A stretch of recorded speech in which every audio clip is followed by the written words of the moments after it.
The sun was strong, and Jenny realized she hadn't even bothered to get a tan.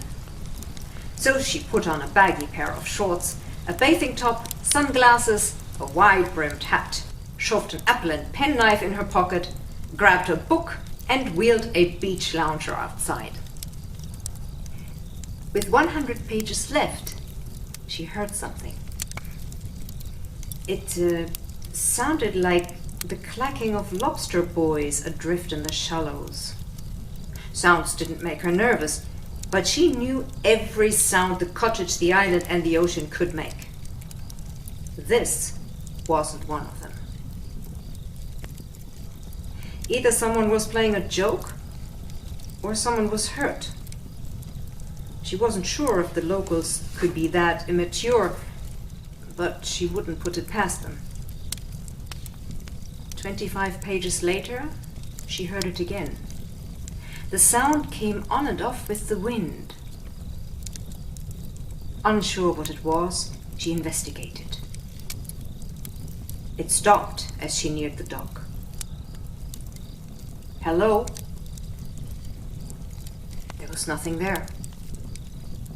No signs of any craft except Jenny's own securely moored boat. She started back up the path, and it started again. There was a man lying among the rocks on the shore. She walked towards him. "Are you all right?" His naked body was cut and bruised in several places.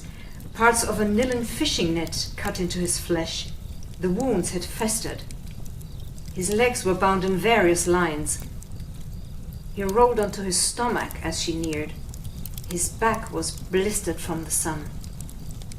"My God, what happened to you?"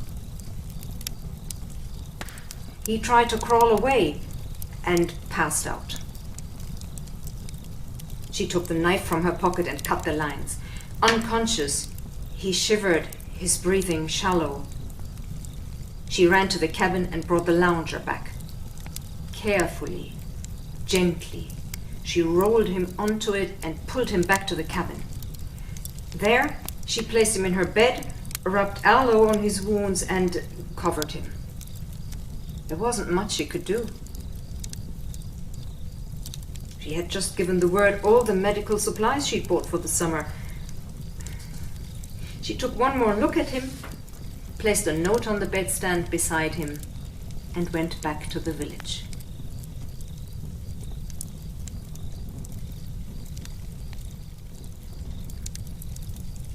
He was sleeping the last time she left, and she didn't want to wake him. When she got back, he was gone. No notes. He hadn't even made the bed.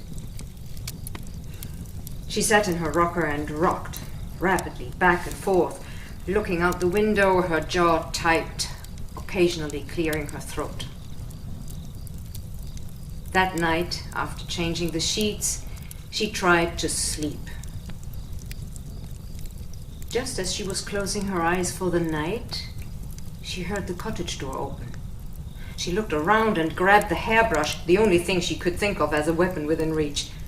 The floorboards by her bedroom door creaked, and it opened slowly. He stood there, dripping wet, smiling. She lit the lantern. He spun away and made some gurgling noises, and she noticed his skin glistened in the light. She watched the patterns for a moment before she lowered the flame. In the softer light, he turned back and walked over to the bed. The cut above his Adam's apple was still there, unchanged from when she first saw him. He picked up a cotton ball and gently dabbed at her face. She smiled. He pulled the covers off her and continued dabbing, down one side of her body and up the other. Sometime late into the night, Jenny unwound herself from him. She awoke near noon, alone. There was a crown of seaweed and shells on the bed table. Jenny spent the rest of the summer on the island, hoping he would return. He never did. A month later, back in the city, she visited her doctor. The news made her laugh.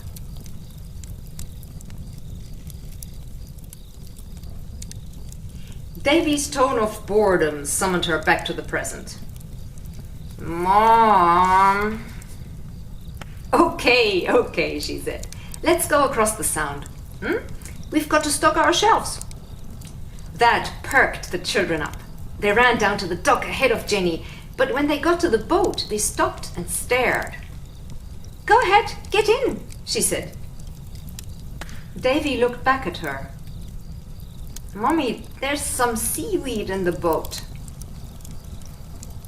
Jenny was used to the mess seagulls made, but wasn't prepared for what she saw.